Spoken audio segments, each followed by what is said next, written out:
You know the drill. You're scrolling on your phone, you glance at the time, and yup, it's 3 a.m. You finally get a few hours of sleep, but wake up feeling like your brain is wrapped in fog. You promise yourself, tonight I'll sleep early.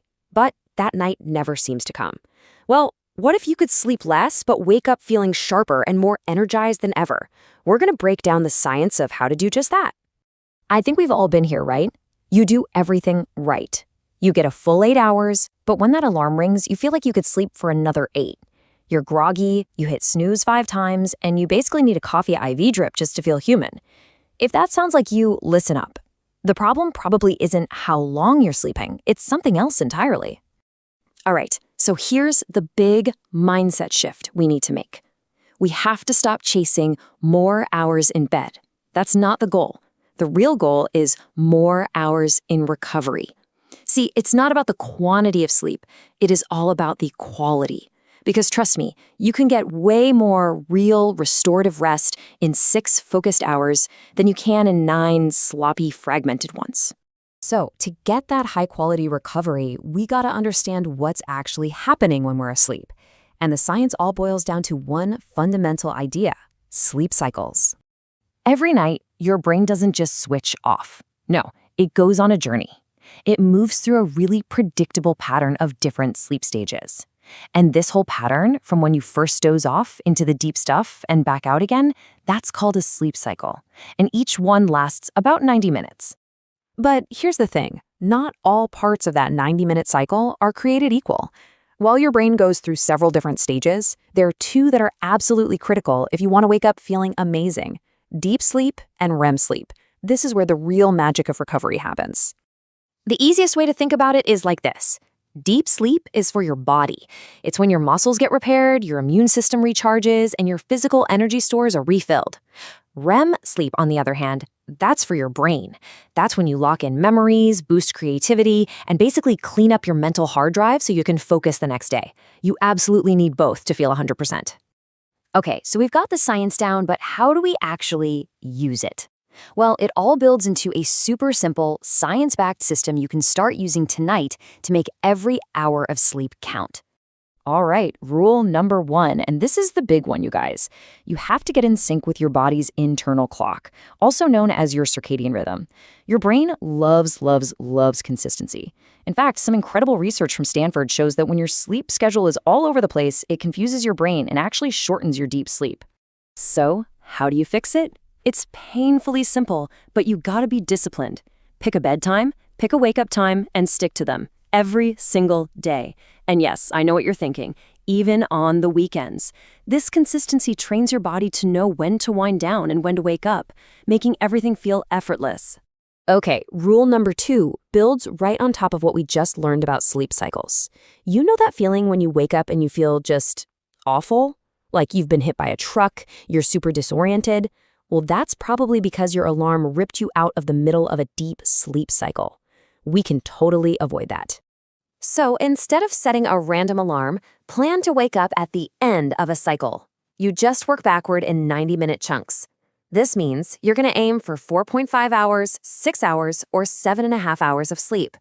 When you wake up during your lightest phase of sleep, you feel alert and ready to go, instead of feeling like a zombie. Now this is the pro-level habit that most people completely ignore. That last hour before you get into bed, that is not downtime, it's prep time. It's your golden opportunity to send a powerful signal to your brain and your body that it's time to shut down and prepare for deep rest. And the easiest way to remember this is the 3-2-1 method. 3 hours before bed, stop eating big meals. Your body shouldn't be digesting, it should be relaxing. 2 hours before bed, no more work, no more stressful conversations. And in that final hour, absolutely no screens. That blue light from your phone is a melatonin killer. Read a book, journal, do something calm. And hey, just as important as how you wind down is how you wind up. The second you wake up, do not grab your phone. Instead, get about 10 minutes of sunlight in your eyes. This puts a screeching halt to melatonin production. Follow that with a splash of cold water to the face and just a few minutes of movement to get your blood flowing. You will feel instantly awake. All right, so if you've mastered the basics and you really want to optimize things, if you want to go from good to great, here are a few next-level hacks that the top performers swear by. This one is a biggie. and it trips up so many people. You might think that 3 p.m. coffee is no big deal because, hey, you can still fall asleep, right? But check this out. Caffeine sticks around in your system for a long time, and having it after 2 p.m. can slash your deep sleep, your physical recovery time, by up to 30%. That is a massive, massive hit to your recovery. Your environment is also a huge lever you can pull. For your body to get the best possible deep sleep, it needs to be cold, dark, and quiet. So try turning the thermostat down a few degrees, get some blackout curtains or a really good sleep mask, and cut out all the noise. These are simple changes, but they have a huge impact. And finally, 2 last quick hacks to calm your whole system down. First, you could look into supplements like magnesium or herbs like ashwagandha, but of course, always talk to a doctor before starting anything new. And second, if you have a racing mind at night, try doing a mind dump. Just grab a notebook and write down every single worry, to-do, or random thought. Get it out of your head and onto the paper. So all of this, all these rules and hacks, it all leads to one final and honestly crucial mindset shift. We need to stop thinking about sleep as some kind of passive chore or a weakness that we need to minimize. Instead, you need to see sleep for what it truly is, your single most powerful performance-enhancing tool.